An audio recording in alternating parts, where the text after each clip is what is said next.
kuonyesha moto sasa. Ukiwa ni watuzi hawa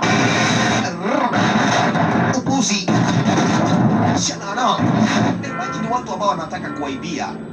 Unasikia ni watu ambao wanakuwa basi wana ni wa kusaidia, lakini hawa wajinga wanawaipa. Kwa hivyo aliwafunga makamba miguu zao, kama huyu kuja hapa, si unataka mkunywe maji, funga miguu zao, kuwafunga sehemu kama hiyo, wanataka kuwaua, kuja hapa na wewe shika shingo, muone kama mtakufa na maji. Shabala makusha wewe moja kisha kama itabidi basi hapa ataongelea wanachini kumshambulia basi mtu makamba ai Jack Mjinga, lakini alifaulu kuwafunga na kawacha wakikunywa maji kwa dunia na story iweze kuisha. Asante sana Jack Mjinga maridadi.